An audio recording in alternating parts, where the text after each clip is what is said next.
ముందుగా అందరికీ శరన్నవరాత్రి దసరా శుభాకాంక్షలు అండి.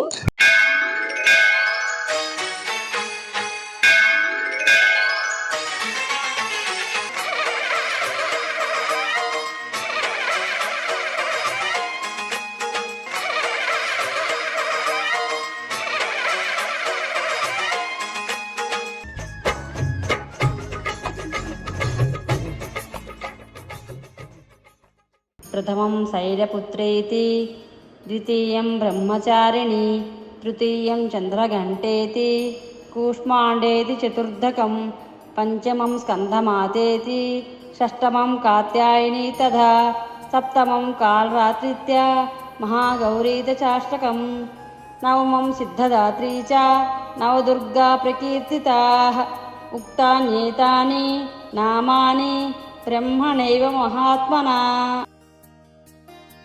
ఈ నవరాత్రులు ఏ రోజు నుంచి ఏ రోజు వరకు జరుపుకోవాలి, ఇంకా ఏ రోజు ఏ అమ్మవారిని అలంకారం చేసుకోవాలి, ఆ అమ్మవారిని ఏ ప్రసాదాన్ని మనం నివేదించాలి అనే వివరాలు మనం ఈ వీడియోలో తెలుసుకుందాం. మొదటి రోజు ఆశ్వీజ శుద్ధ పాడ్యమి గురువారం. మనకి అమ్మవారు శ్రీ బాలా త్రిపుర సుందరి దేవిగా దర్శనమిస్తారు. మరి ఈ అమ్మవారికి ఇష్టమైన ప్రసాదము గుడాన్నము. గుడాన్నము అంటే బెల్లపన్నం అండి. ఈ బెల్లపన్నాన్ని మనం అమ్మవారికి నివేదించుకుంటాము. రెండవ రోజు విదియ శుక్రవారం. మనకి అమ్మవారు శ్రీ గాయత్రీ దేవిగా దర్శనమిస్తారు. అమ్మవారికి ఇష్టమైన ప్రసాదము కొబ్బరన్నము.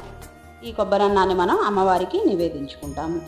మూడవ రోజు శనివారం. మనకి అమ్మవారు శ్రీ అన్నపూర్ణాదేవిగా దర్శనమిస్తారు. మరి అన్నపూర్ణాదేవికి ఇష్టమైన ప్రసాదము చక్ర పొంగలండి. నాలుగవ రోజు ఆదివారం అండి.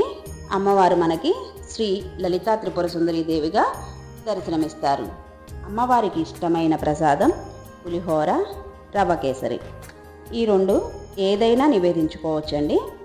సోమవారం రోజు 5వ రోజు అండి మనకి శ్రీ మహాచండీ దేవిగా మనకి అమ్మవారు దర్శనమిస్తారు.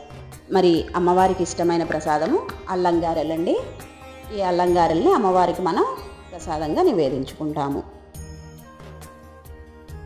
అట్లాగే 6వ రోజు మంగళవారం. అమ్మవారు మనకి శ్రీ మహాలక్ష్మీదేవిగా దర్శనమిస్తారు. మరి అమ్మవారికి ఇష్టమైన ప్రసాదం అండి పాల పొంగలి. ఈ పాల పొంగల్ని అమ్మవారికి నైవేద్యంగా నివేదించుకుంటాము. అలాగే 7వ రోజు మూలా నక్షత్రం అండి. మూలా నక్షత్రం రోజున అమ్మవారు శ్రీ సరస్వతీదేవిగా మనకి దర్శనమిస్తారు. ఆ రోజు అమ్మవారికి దద్దోజనము, రవ్వ లడ్డు మనం అమ్మవారికి ప్రసాదంగా నివేదించుకుంటాము. 8వ రోజు అష్టమి. మనకి అమ్మవారు ఆ రోజు శ్రీ దుర్గాదేవిగా దర్శనమిస్తారు. మరి అమ్మవారికి ఇష్టమైన ప్రసాదం అండి పులిహోర, చిట్టిగారెలు అమ్మవారికి నైవేద్యంగా నివేదించుకుంటాము. అలాగే 9వ రోజు శుక్రవారం రోజండి. అమ్మవారు మహిషాసుర శ్రీ మర్ధనీదేవిగా మనకి దర్శనమిస్తారు. ఆ రోజు అమ్మవారికి ప్రసాదము సేమ్యా కేసరి, కదంబము. ఈ రెండిట్లో ఏదైనా నైవేద్యంగా నివేదించుకోవచ్చండి. ఇంకా 10వ రోజు అమ్మవారు శ్రీ రాజరాజేశ్వరి అమ్మవారిగా మనకి దర్శనమిస్తారు. ఆ రోజు అమ్మవారికి ప్రసాదము పులిహోర, గారెలు, పూర్ణాలు మహానైవేద్యంతో నివేదించుకుంటామండి. ఆఖరి రోజు అమ్మవారిని శాంతింపజేసుకోవాలి కాబట్టి మహానైవేద్యంతో నివేదించుకుంటాము. ఈ ప్రసాదాలు ఈ అమ్మవారి అలంకారాలతో ఇలాగే పూజ చేసుకోండి చక్కగా.